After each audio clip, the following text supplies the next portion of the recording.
오늘 종료주일이라는 것을 여러분들은 다 잘 아실 겁니다. 여러분, 종료주일 때 예수님께서 예루살렘에 십자가를 지시기 위해서 올라가시는 들어가시는 바로 이 주일이 종료주일이라고 여러분들이 아마 다 알고 계실 겁니다. 이때의 주님의 심정은 어떠했을까? 여러분, 그 종료주일 때에 사람들이 종려나무 가지를 꺾어서 흔들고 자신의 옷을 바닥에 깔고 그러면서 지금 예수님의 예루살렘 성을 환호하잖아요. 야, 이제는 뭔가 세상이 변하겠구나. 이제는 우리의 이 답답한, 이 억울한 이 상황이 이젠 예수님께서 예루살렘 성에 입성하셔서 세상을 바꿔 주실 것이라고 이렇게 기대하면서 환호하는데, 예수님이 예루살렘 성에 입성하시고자 하는, 마시고자 하는 그 잔을 사람들은 알지를 못했죠. 사람들이라는 것이 보통 보면 자신들이 기대하는 것에 어떤 결과가 미치지 못하게 되어지게 되면 실망하게 되어지고, 이 실망은 나중에 어떻게 변질되어지는가? 분노로 변질될 수 있습니다. 이런 것을 예수님은 너무나도 잘 아셨을 겁니다. 저들이 지금 무엇 때문에 나를 환호하는지, 낙이 새끼를 타고 가시는, 여러분 한번 상상해 보시기 바랍니다. 큰 백마를 타고 오시는 것도 아니고 엄청나게 위험 있는 바로 이런 말을 타고 오신 것이 아니라 낙의 새끼,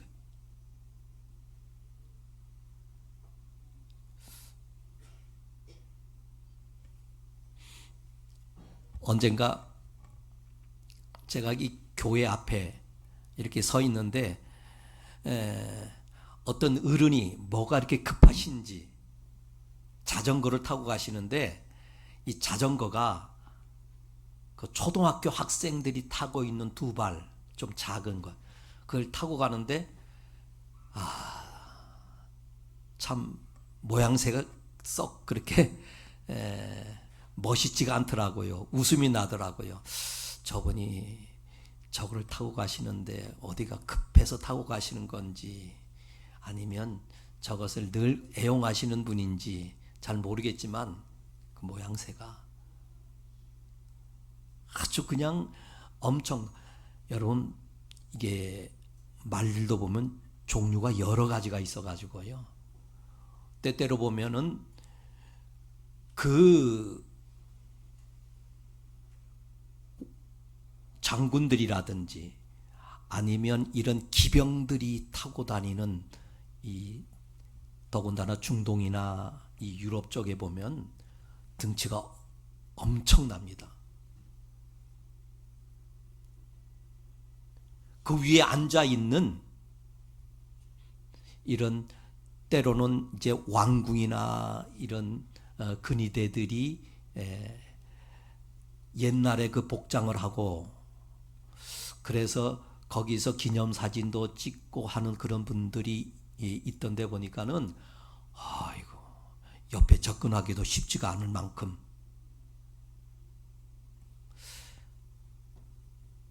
이런 예수님을 보고도 지금 저들은 어떤 기대감을 가지고 막 환호하고 있습니다.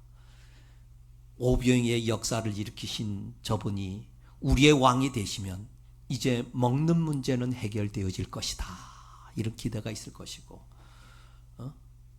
바람과 바다도 꾸짖으시고 그걸 잔잔케 하시는 이 소문을 들은 자들은 어떻겠습니까? 저 말씀 한마디면 로마라고 하는 자신들을 억압하고 있는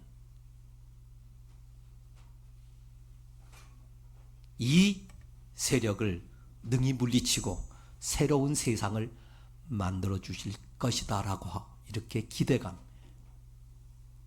정치적인 메시아를 저들은 기대하면서 환호하고 있는 겁니다. 사실은 그것까지도 저는 조금 괜찮을 것 같아요. 그런데 이 예루살렘 성에 입성하시기 전에 오늘 이 본문, 이 제자들끼리 지금 갈등 관계가 형성되어졌습니다. 여러분, 목회하면서 목회자가 가장 힘들 때, 또 여러분들이 아마 부모된 입장에서 가장 가슴 아프고 고통스러울 때가 언제겠습니까? 목회자는요, 성도들끼리 이렇게 긴장 관계가 형성되어지고 서로 미워하고 분노하고 뭐 이러면서 이게 하나 되어지지 못하는 이런 모습이 보일 때 목회자는 그것보다 힘든 일이 없습니다. 부모된 입장에서 자녀들이 없어도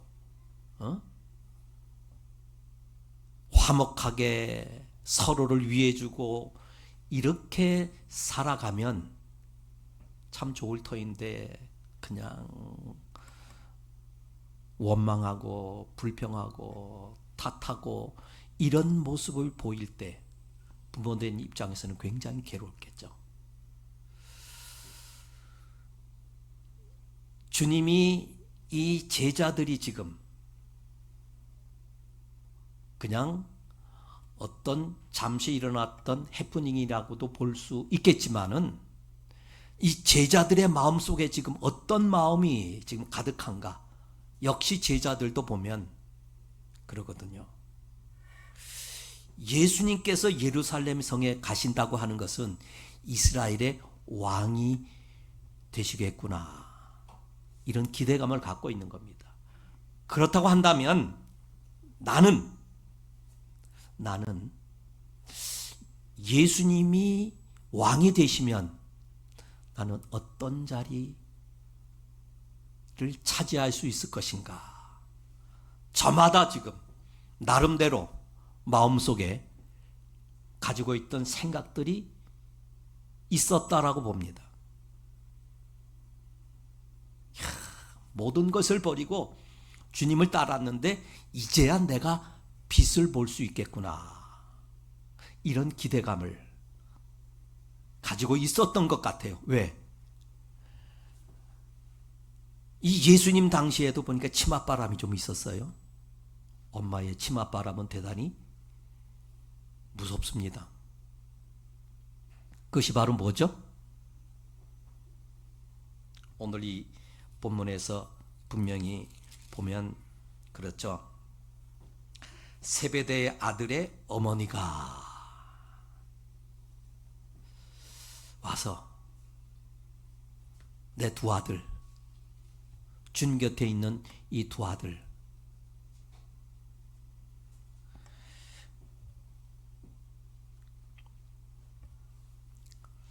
주의 나라에서 하나는 주의 우편에 하나는 주의 좌편에 앉게 해달라는 청탁을 하게 되어집니다.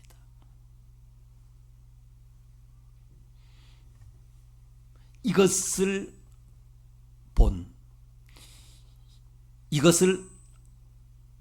알았던 제자들의 모습을 보면 어떤 모습입니까? 저는 여기서 보면서 24절에 보게 되어지게 되면 이런 말씀이 있잖아요. 열 제자가 듣고 그 두 형제에 대하여 어떻게 여겼다? 분이 여겼거늘 그랬습니다. 여러분, 우리가 살아가면서 어떤 대상에게 분한 마음이 일어난 적이 있었던가요? 어떠할 때 분한 마음이 들어갑니까? 분이 여겼다 그랬습니다.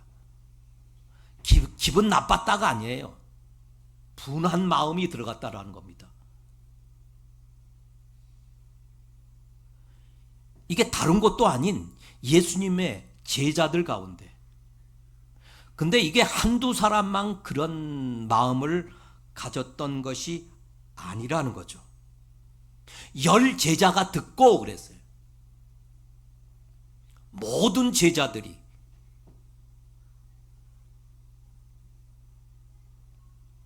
이게 한두 사람이면 뭐 그럴 수도 있겠다 하는데 모든 제자가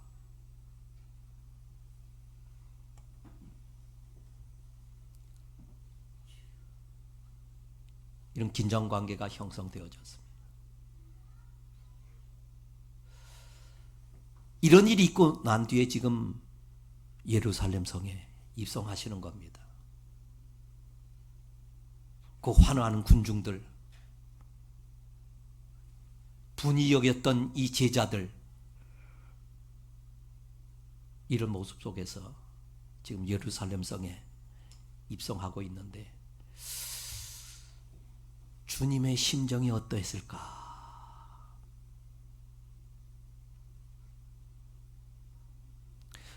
이게 오늘날 교회 안에서도 분명히 이런 일들이 일어날 수 있다라는 것을 우리에게 이 제자의 사건을 통해서 우리에게 교훈해 주고 있는 겁니다. 말씀으로 우리로 하여금 깨닫게 하는 거죠.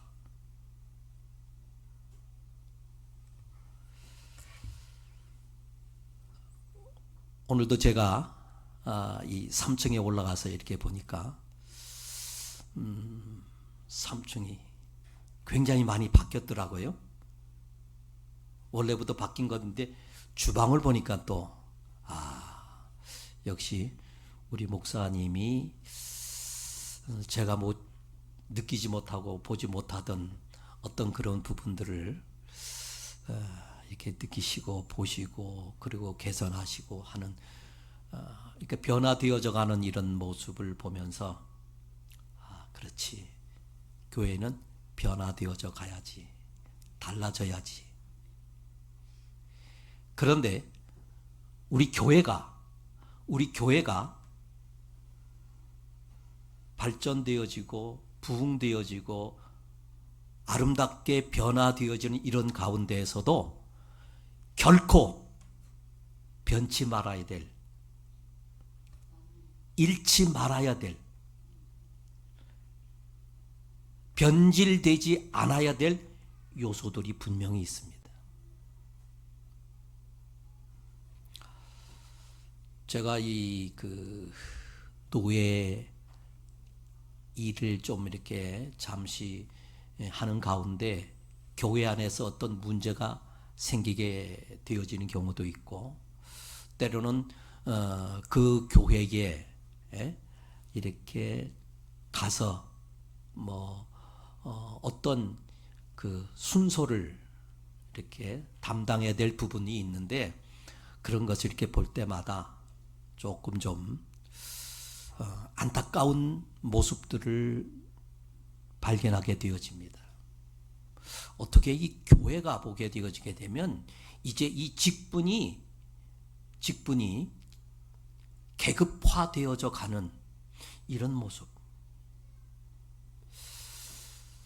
이제 이 장로님들이 많은 이런 교회에서 보면 어떤 분들이 스스로도 그래요. 제가 수석 장로인데요, 그래요. 그래서 수석 장로님이구나. 장로님 가운데서 내가 제일 으뜸이라는 말인가? 아니면 모든 그런 장로들의 고난을 내가 대표해서 하고 있다는 것인가? 이런 것들을 제가 좀 보면서, 본인은 그렇게 생각하지 않을 수 있겠지만은 자신도 모르는 사이에 그런 부분들이, 내가 수석장로니까 너희들은 내 말을 들어야 돼, 어떤 사람도 나를 무시할 수는 없어. 이런 어떤 특권의식 같은 것이 잠재되어져 있지 아니한가, 이런 느낌을, 이런 생각을 해보게 되어집니다. 아무리 교회가 크고 웅장하고 아름답게 건축되어져 있을지라도, 어떤 좋은 프로그램들이 아무리 많이 양산되어진다 할지라도, 이 교회의 본질적인 이런 부분들을 잃어버리게 되어지면 그것은 겉으로 볼 때는 교회처럼 보일 수 있겠지만은, 과연 주님은 우리 교회들을 향해서 어떻게 보실 것인가? 막 환호하지만은 그 환호하는 그 속에 과연 주님이 함께 기뻐하실 수 있을 것인가? 이런 것들을 생각하게 되어집니다.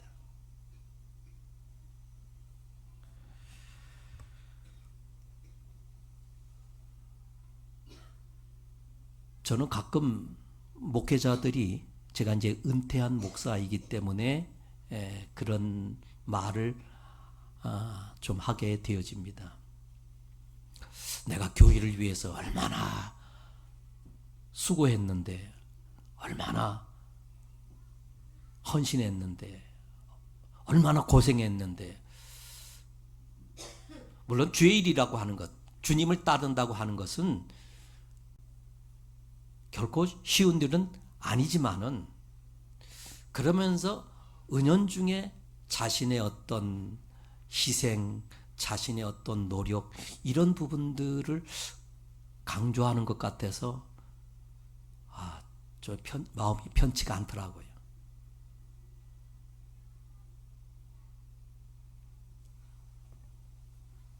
우리들이, 제가 그 성지순례 그 과정 속에서 유럽에 있는 그 엄청난 이런 성당들, 이런 곳을 이렇게 다니면서 보면서 진짜 입이 떡 벌어지고요. 와 소리가 나오고, 그리고 엄청난 그런 규모 앞에 압도되어지는 이런 경험을 했어요. 그런데 중요한 것은 바로 그런 어떤 외형적인 그런 부분이 아니라, 그 속에 주님이 함께 하시고 주님이 기뻐하시고 성령의 역사하심이 있는 곳일까? 한낱 관광객들의 여행 코스에 눈요깃감으로 전락되어지지 아니했는가?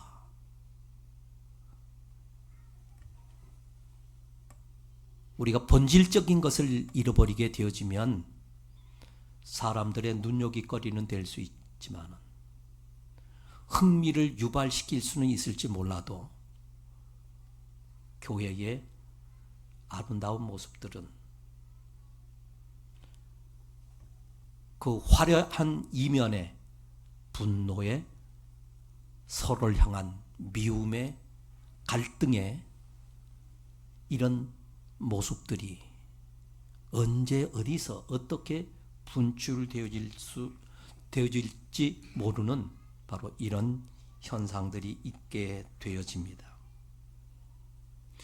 십자가를 지시기 위해서 예루살렘으로 향하는 바로 그 순간에도 제자들은 서로를 향해서 왜 분노했을까요?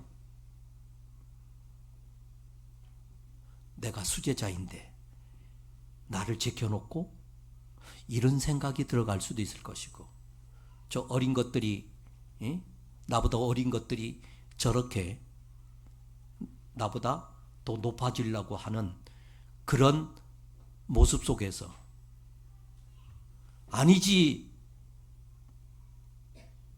내가 순서적으로 보든지 연령적으로 보든지 내가 주님을 향하여 애쓴 이런 것들을 보면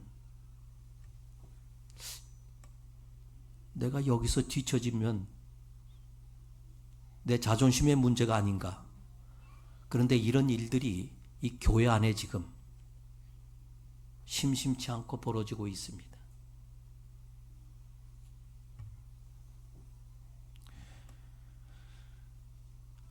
자신들의 공로, 나는 모든 것을 다 버리고 주를 따랐는데, 이 자신의 이 공로들이 때로는 다른 사람들의 옳지 못한, 선치 못한 이런 행위를 보면서 분노하는 이런 결과를 가져올 수 있다라는 것을 생각해 보면서, 교회가 오늘 주님이 뭐라고 말씀하십니까? 주님은 크고자 하는 것을 책망하지 않으십니다. 으뜸이 되고자 하는 것 주님은 책망하지 않으셔요. 그런데 어떻게 높아지려고 하는가? 세상 사람들은, 세상의 권력자들은 어떻게 해야 내게 도전할 수 없는, 도전하지 못할 정도로 짓누르고 억압해야 자신이 으뜸이 될 수가 있고 높아질 수 있다라고 이렇게 생각합니다. 그래서 자신의 어떤 권위에 도전하게 되어질 때, 이런 어떤 기미가 보일 때 저들은 대단히 무자비하게 행동하게 되어집니다. 이것은 세계 역사 속에서, 우리나라 역사 속에서도 얼마든지 찾아볼 수 있습니다. 그런데 으뜸이 되려고 하면 내가 다른 사람보다도 더 돋보이고 더 높아져야 으뜸이 되는 것이 아니다라는 것을 예수님은 오늘 이 본문을 통해서 우리에게 분명히 알려주고 있습니다. 크고자 하는 자는 어떤 자가 되라? 섬기는 자가 되라 그랬습니다. 섬기는 자가 으뜸이 될 수 있다라는 겁니다.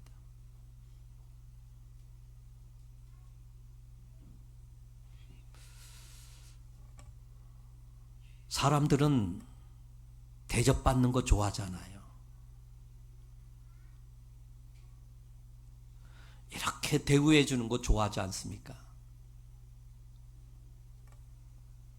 그렇지. 내가 목사인데, 내가 장로인데, 그래도 내가 우리 교회에서는 신앙의 연륜이 그 어떤 사람보다도,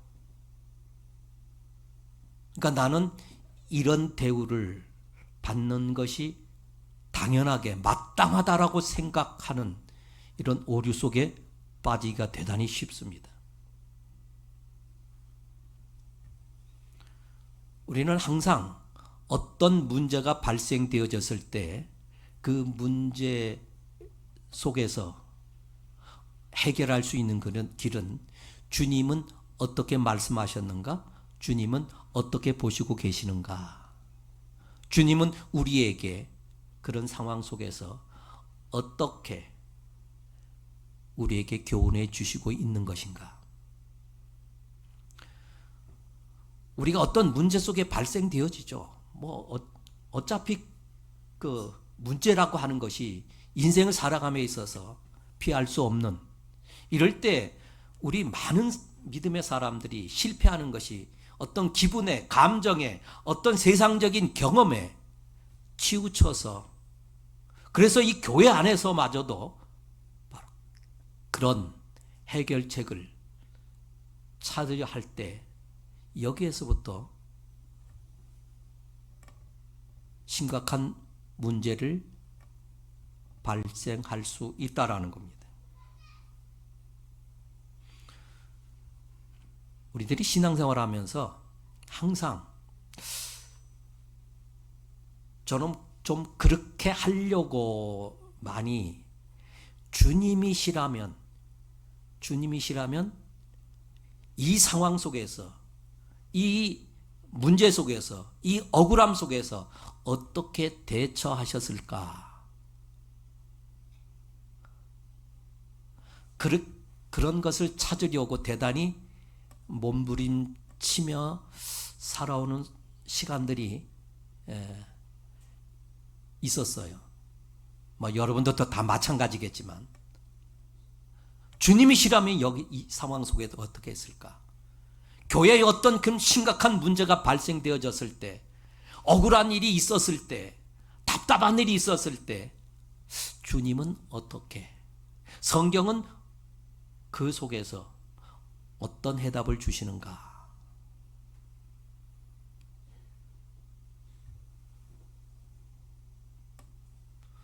내가 생각하고 내가 옳은 것이라고 판단했던 것들이 언제나 주님과 일치되어지지는 않는 경우가 많거든요. 섬기는 자가 되라. 으뜸이 되고자 하는 것을 책망하지 않습니다. 그런데 우리는 으뜸이 되고자 하는 마음조차도 없는 것 같아요. 여러분, 우리 예일의 성도님들은 다 으뜸이 되었으면 좋겠어요. 좀 큰 분들이 되었으면 좋겠습니다. 비록 저처럼 태어나길 유전적으로 뭐 좀 스몰 사이즈일 수밖에 없지만은, 그러나 저는 좀 그런 사람이,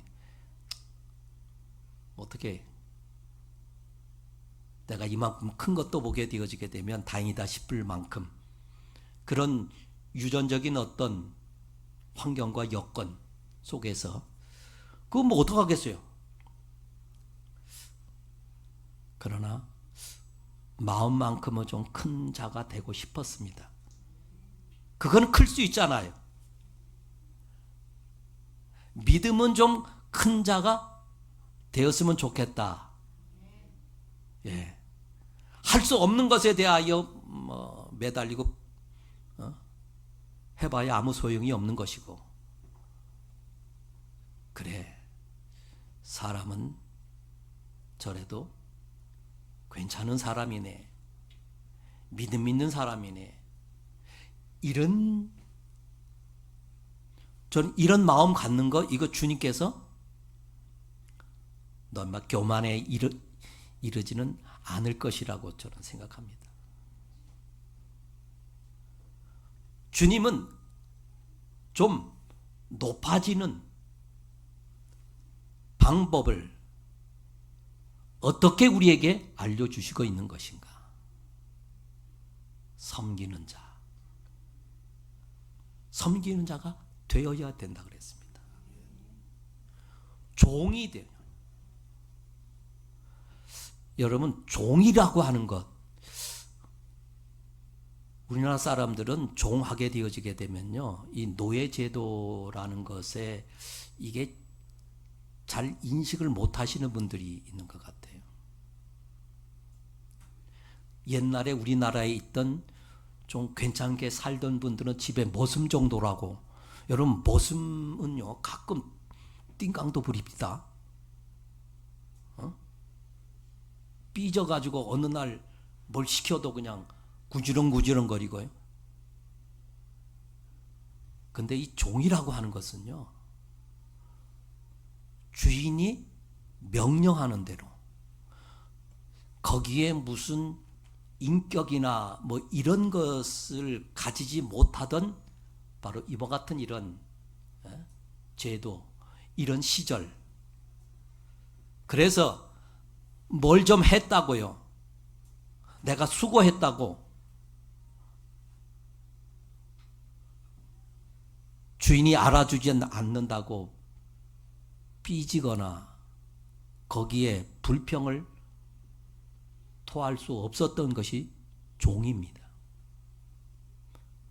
주인이 시키면 우리가 예수님의 이 가나 혼인잔치에 그 첫 번째 기적을 물을 포도주로 만드셨잖아요. 이럴 때에 그러죠. 주님께서 그 종들에게 뭐라고 하죠? 물을 떠서 채우라 그럽니다. 아니, 포도주가 지금 부족한데 그 포도주 얼마 남지 않는 그 항아리에다가 물을 부으면 이게 말이나 되는 일입니까? 그런데 순종하잖아요. 이게 종이에요. 종이라는 게. 근데 요즘엔 스스로 종이라고 하면서 저도 그런 좀 목사가 주님의 종이라고 하면서 어떨 때 보게 되어지게 되면 내가 주님을 그냥 이끌라고 그러고 주님 앞에서 그냥 내 뜻대로 좀 해달라고 막 이렇게 그냥 어리광 정도가 아니라 그냥 띵깡 부리는 이런 종은 아닌지 대단히 좀 조심스러울 때가 많았습니다. 그래, 네 멋대로 하는 게 네가 입으로는 종이라고 하면서 네 멋대로 하는구나 이러실까 봐 굉장히 좀 두렵더라고요.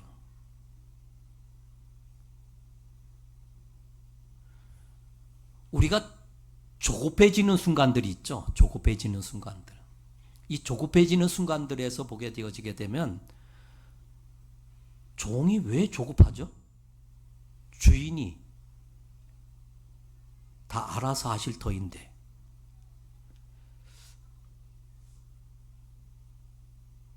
여러분 혹시 지금도 조급하지 않습니까? 주님이 나의 구주라고 하면서 내가 왜 조급해질까?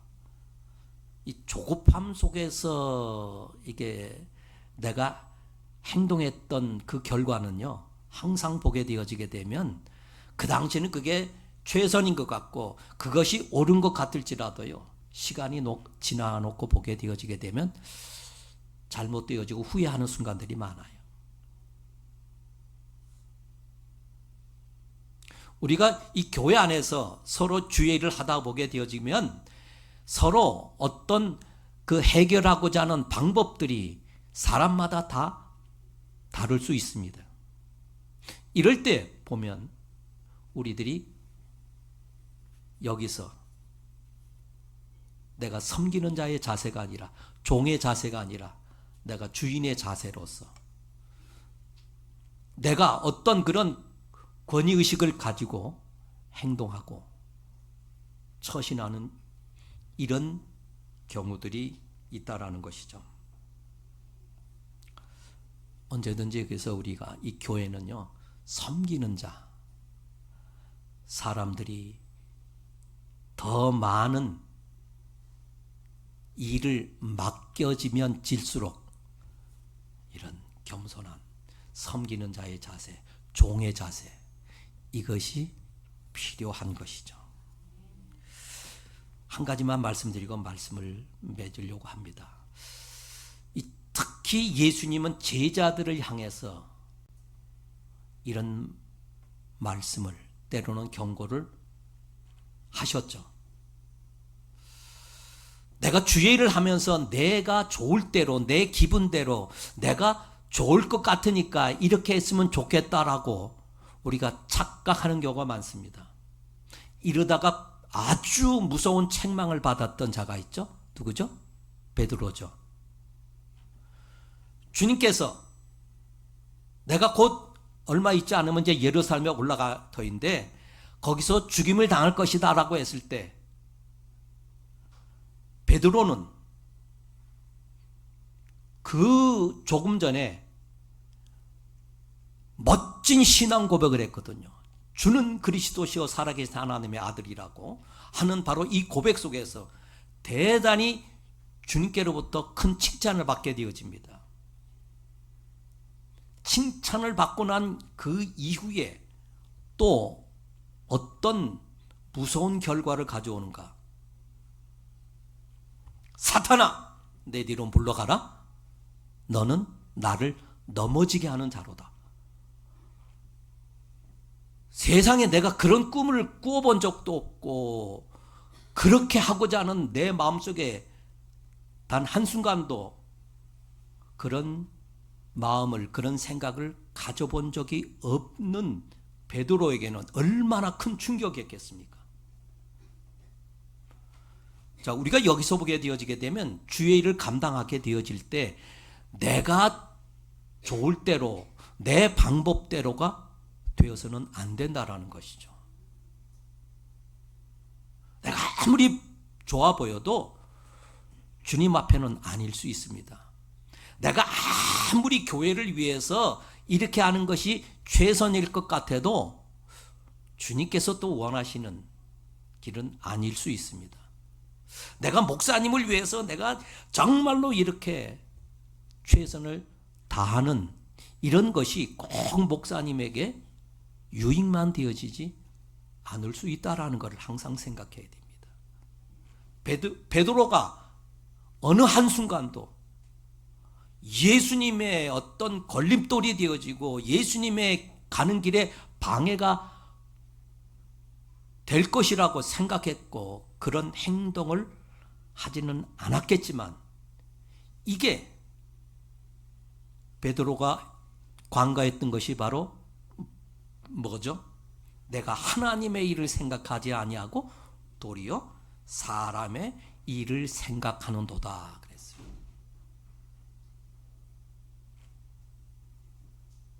우리들이 여기서 정말로 겸손해야 될 이유가 어디 있는가? 내가 이렇게 하는 것이 가장 좋을 것 같아도요, 주님이 원하시는 것은 아닐 수 있습니다. 이게 최선인 것 같아도요, 주님이 우리에게 허락하시는 것은 또 다른 길일 수 있다라는 사실을 우리가 항상 생각하면서 너무 교회 안에서 고집 부리지 마시기 바랍니다.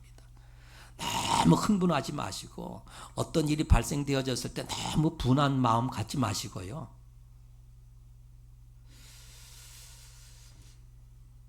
우리는 항상 주님께서 내게 무슨 말씀을 하고 계시는가?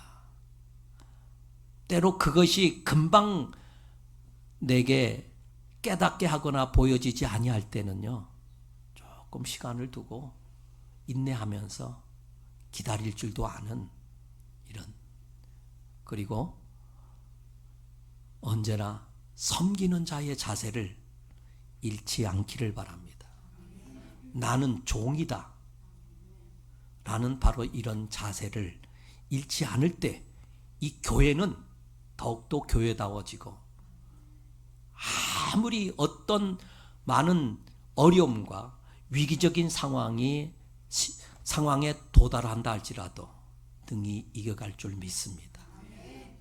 우리 주님이 죽음을 이기시고 승리하셨던 우리 교회가 이 세상 속에서 빛된 사명 온전히 이루어가는 아름다운 역사가 우리 예일교회 속에 나타날 줄 믿습니다. 기도하겠습니다. 살아계신 하나님, 주님께서 우리에게 분명히 말씀하셨습니다.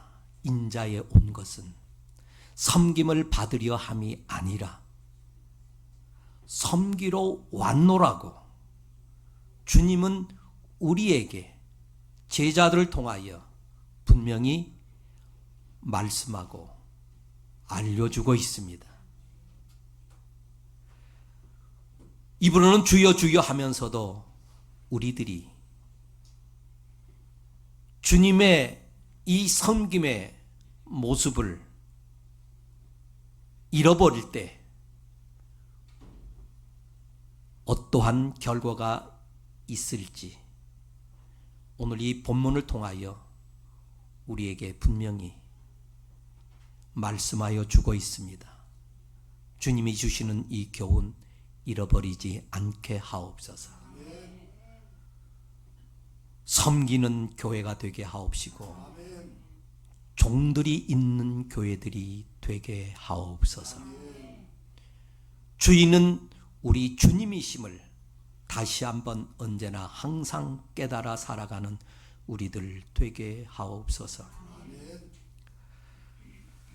지금은 우리 구주 예수 그리스도의 은혜와 하나님 아버지의 만극하신 사랑하심과 성령님의 교통하심이 오늘도 이 자리에 겸손하게 머리 숙인 사랑하는 예일의 모든 심령 저들의 가정하는 일들 위에 특별히 어려움 속에 있는 이 나라 이 민족 위에 지금부터 영원토록 함께 계실지어다. 아멘.